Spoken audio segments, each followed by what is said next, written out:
because what round did you get drafted in? 18th. 18th round, so not super high. Nope. But you show up and you just hit the shit out of the ball. There's no other way to put it. That's all you did was hit the shit out of the ball for 5 years or whatever it was, 4 years. Yeah, I mean, it's been a crazy career, but I've always hit, so that's what's keeping me around. Oh, I lost it for a sec. But there we go. Once you get to the higher levels and you're hitting like you did in AAA for what, 2 years, 2 straight years? Mm-hmm. I mean, how are you not getting a shot at that point? Like I did that for 4 months and I was like, all right, what is going on here? You did it for 2 full years.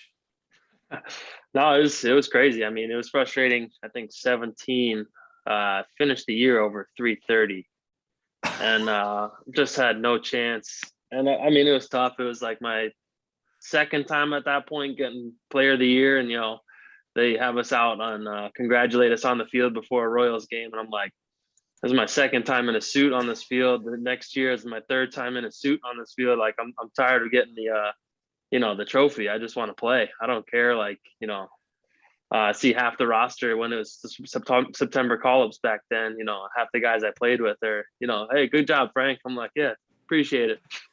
And, but stuff like that. I mean, it was a little frustrating, but, I was behind a couple really good players. So, they say right place, right time while you're hot. And, the formula didn't add up for me yet. And then finally got a shot. So kept grinding it out, still grinding it out and, let it ride. That's fascinating. Yeah. I mean, I was looking at your minor league numbers, like Brian was saying, they're fantastic at every level of the minors. You hit the crap out of the ball. But I think you kind of just alluded to it. Like, I feel like at every point you've kind of been blocked position wise. I think it was like Miguel Cabrera and Mitch Moreland and Hosmer. Like, how did you stay positive throughout those times when you know that you're good enough to get to the next level, but there's like factors outside of your control? Yeah, I think once I just started trying to have more fun and not worried about anything else, it's when I started to take off a little bit.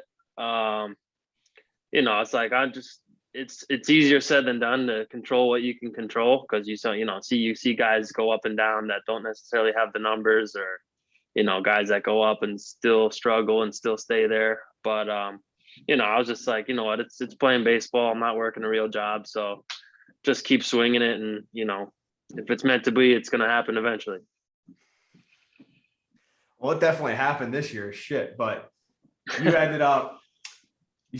were with the A's this year, right? Yep. I remember seeing you in spring. And then, of course, we play in spring. Jay, I'm there. I started that game. So I left early because, I was pulling a big show move. Got out of the game early when I came out. And Frank, you subbed into that game, right? You didn't start that game? Yeah, I believe I got in 6th or 7th. And I'm like driving home with my wife and I'm looking at like the game or whatever. And you hit a walk. Was it a walk-off homer? No, just hit a homer. I just late game, smoked one off the pole. So. I'm like looking at my phone. It's like homer, Frank Schwindel. I'm like, oh, fucking weird. Another homer. That was funny. That was off Ramirez. I faced him five times a week in the alt site. Yeah. So yeah. Sit and change up got one. But that's funny.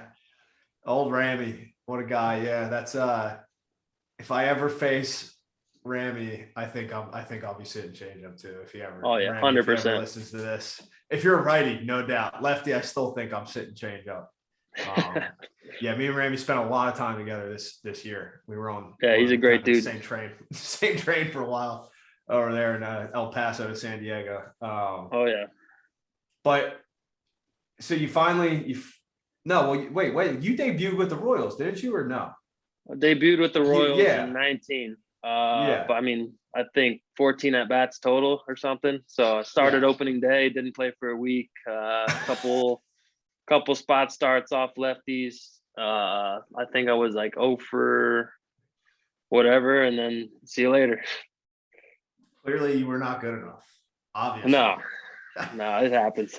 Yeah, that totally. I mean, that sample size would definitely say to me like this dude doesn't have it. So I get it. but you end up with the A's this year. So you get called up by the A's this year. And then what happens? First A AB. little better. Homer first at bat, punch out the second one, trying to do it again. And then, no, it's similar. I started 3 for 10, so it was a much better start. And then, 0 for the rest couple of games, it was like, same thing. Spot start here, pinch hit here versus a guy throwing 100, pinch hit versus Ottavino or the guy on the Red Sox with, nasty slider. So, I mean, that's hardest thing to do is hit a baseball in the big leagues, and then coming off the bench and doing it. Good luck. Hey, you are preaching to the choir. Oh yeah. Did you see the stat? I seen the stat all over. Like they were lobbying for the DH forever. I think pinch hitters hit like 150 this year with like almost a strikeout per at bat. So well, if that's the numbers for pinch hitters, then I feel a lot better about myself because I'm a little above that. Yeah, I'm a little bit above that average, so we're good. Perfect. That's awesome. So you after Oakland, were you claimed by the Cubs then, or was there another stop in there? No, that was it. So I was sent down from Oakland during the All-Star break. So they were nice enough to let me go home for 2 days instead of going to Reno. So I went home. Actually put in an offer on the house I'm living in now. So it was like, nice. We made the best out of a shitty situation. But then we go to Iowa, and the Cubs. Okay, let me back up. We go back to Vegas, have a nice 0 for 4 first game back. Coming down off the big league high, and then next day I walk in, my name's not in the lineup. I'm like, oh no. So then sure enough, I go in the manager's office, and manager's best guy I ever played for. So he brings me in. It was a tough conversation, but he's just like, all right, yeah. I mean, hopefully this is a good thing, which is tough to believe at the time. But then he's just like, just keep hitting, keep being you, and see what happens. So then I go to Iowa and Iowa, I homered the first at bat there in Columbus, and then absolutely stink for the rest of the week. And then all the stuff happened with the trades and whatnot, and then go up to the Cubs. So just a roller coaster. Never look back after that. Columbus, phenomenal place to hit. Love that place. Oh, especially for a lefty. That's awesome. Oh, dude. I have a couple there. Yep. Probably a couple field goals through the goalpost over there too. And I heard Iowa was actually pretty cool. Were you there at all? You were never there. No, I don't. No, I was there. I don't like Iowa.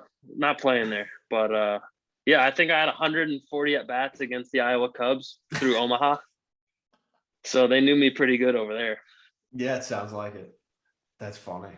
Then, so you get called up, and was it just immediate? Like, were you just raking right away, or were there a couple games at the beginning you struggled and then just took off? It was. I thought it was going to be a similar situation. I got up there. I think I got to the dugout probably in the second inning of my first game.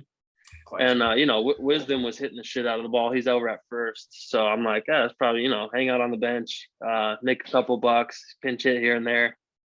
So then, I didn't play the first game. I got one pinch hit at bat the second game for, defensive replacement for the pitcher or whatever, or pinch hitter and then not go in.